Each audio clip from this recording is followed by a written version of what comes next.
Chega mais, torcida gloriosa, torcida do Botafogo ligada aqui nessa edição especial do Gigante Glorioso. Peço primeiro desculpas a vocês, né, fazendo um conteúdo, não vou dizer nem improvisado, né, já estava planejado de fazer um conteúdo para vocês, mas estou fazendo aqui dentro do carro, que é uma forma mais silenciosa de a gente trocar uma ideia. Hoje é um dia especial aqui na nossa igreja, então um sabadão dedicado aí a essa causa, então tirei um tempinho para a gente fazer um mapeamento aí dos jogadores do Botafogo que atuaram pelas suas seleções. O Botafogo, nesse momento, tem 4 jogadores que estão aí atuando por suas seleções, que é o Savarino, o Luiz Henrique, o Bastos e o Gatito Fernandes, né? E vou falar ainda do Segovinha, né? Porque muita gente me pergunta, pô, e o Segovinha? Até eu comprei a camisa de Segovinha volta? Bom, se volta eu não sei. Eu sei que é jogador do Botafogo ainda, né? E como jogador do Botafogo, ele fez o seu primeiro gol depois de 2 anos, né? Sem fazer um gol aí profissional. Fez um amistoso, um gol de pênalti pelo Al Ain, mas hoje fez o gol da vitória da sua equipe e foi eleito o craque do jogo. Aliás, um golaço do Segovinha. Mas vamos falar dos selecionáveis. Enquanto isso, peço a você, já pedi desculpa, né, pelo vídeo improvisado, não é a cara do Gigante Glorioso esse tipo de vídeo, mas hoje uma ocasião realmente excepcional. Peço a você que deixe seu like, que fique com a gente aqui, né, um vídeo de estreia, comentando, tal. O que você achou da estreia do Luiz Henrique na seleção brasileira, né? Eu vou falar que é verdade, tá? Não vou me esconder, não vou passar pano, vou falar a verdade.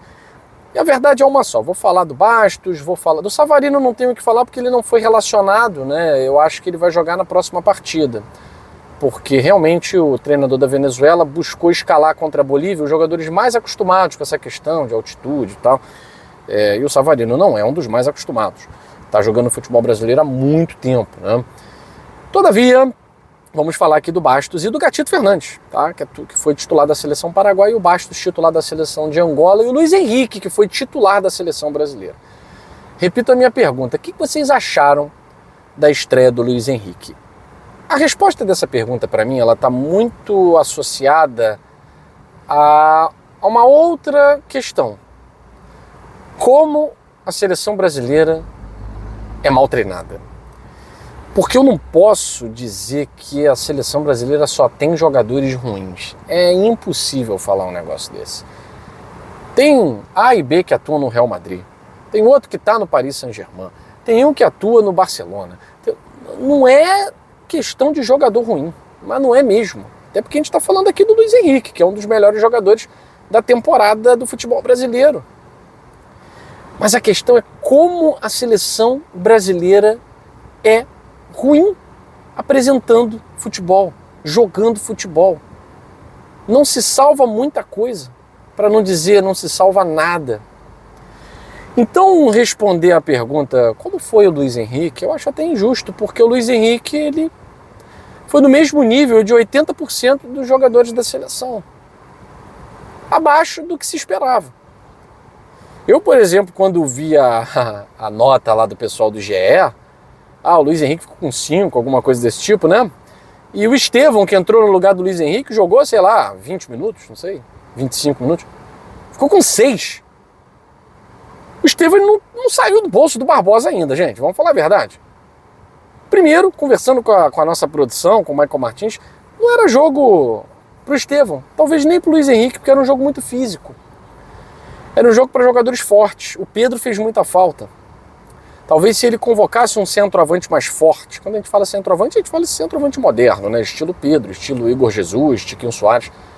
Se ele convocasse um centroavante com as mesmas características do Pedro, né? Que eu não estou dizendo que é fácil de encontrar, né? Talvez por isso ele não tenha convocado, talvez a seleção brasileira tivesse mais êxito, mas a seleção era um time rápido contra um time fisicamente muito forte.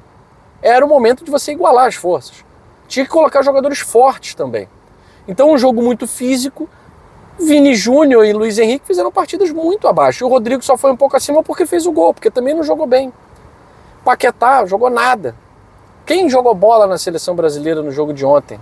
Então assim, como é que foi a atuação do Luiz Henrique? Tendo em vista o que entrou no lugar dele, ele foi bem. Porque o Estevão não fez nada, o Estevão. Ele não se criou, não fez nada, absolutamente nada. Pelo menos o Luiz Henrique chamou o jogo, não se escondeu do jogo, fez exatamente o que ele faz no Botafogo. Ele chamou o jogo para si. Agora, poucas foram as jogadas que conseguiram Ele conseguiu dar prosseguimento à jogada ofensivamente, criando oportunidades pouquíssimas, raríssimas vezes. Agora, vai ver a nota da galera, né? Comparar ali o Luiz Henrique com o Estevão. Então, achei que o pessoal do GE forçou uma barra ali para valorizar a joia palmeirense em detrimento do craque botafoguense. Porque, para mim, o time todo ali na faixa de 5-6. O time inteiro na faixa da nota 5-6, porque a seleção brasileira é muito ruim. E aí você dizer, o Luiz Henrique foi mal. Não, a seleção foi mal. O Luiz Henrique, o Vini Júnior, o Paquetá, o Bruno Guimarães acompanharam o nível baixíssimo de futebol da seleção brasileira, e o Luiz Henrique ainda, para mim, se destacou mais do que alguns outros por chamar a responsabilidade. Mas foi muito aquém do que a gente vê no Botafogo, é claro. Que o Botafogo é um time bem treinado e a seleção brasileira é um catado. Né? É um catado que parece, não, na camisa esse jogo a gente ganha. Porque na qualidade é muito difícil. Só venceu ontem porque o Equador também está passando por um processo de reformulação e está muito limitado também tecnicamente. Né? Mas assim, confesso que gostei, tendo em vista a qualidade da seleção brasileira, que é lá embaixo, achei a atuação do Luiz Henrique até superior a de outros jogadores. Né? Acho que vai ser titular. Acredito eu que continuará sendo titular na partida contra o Paraguai. E aí, falando em Paraguai, eu vou falar do Gatito, que fez uma boa partida. Aliás, o Paraguai foi mudar o comando, o Paraguai foi outro. O Paraguai era saco de pancadas. Na Copa América foi saco de pancadas, em tudo que é lugar foi saco de pancadas. E ontem o Paraguai competiu. Opa, o microfoninho tá aqui, tá ligado, né? O Paraguai competiu. E competiu e poderia ter vencido o Uruguai na despedida do Luizito Soares. O jogo foi 0-0. Ultimamente, Uruguai e Paraguai 0-0, você não vê. É um banho de bola do Uruguai, onde quer que o jogo seja. Seja no Defensores del Chaco, seja no Monumental, seja no estádio Centenário, Monumental na Argentina, estádio Centenário, né, em Montevidéu. E ontem o Paraguai competiu, poderia ter vencido, bola na trave, o Gatito Fernandes foi muito bem, gostei muito do jogo do Gatito. É bom para recuperar não, porque ele tem confiança, né?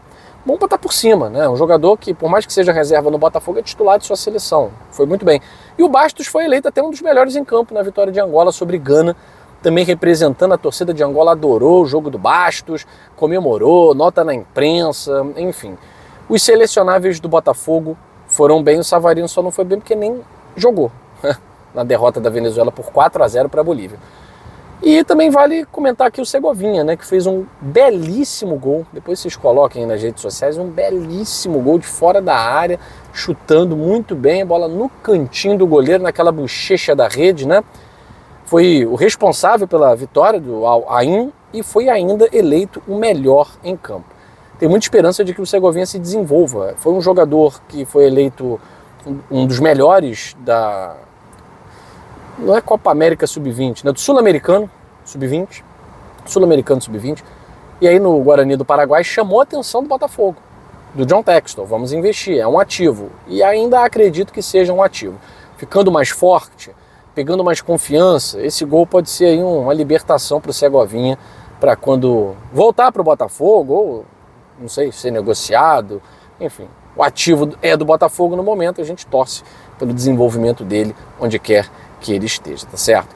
Fico por aqui, esse vídeo curtinho mais uma vez, improvisado aqui, mas a gente não pode deixar de fazer conteúdo para vocês, tá certo? Beijo grande no coração, saudações alvinegras e próxima edição a gente volta ao normal. Valeu!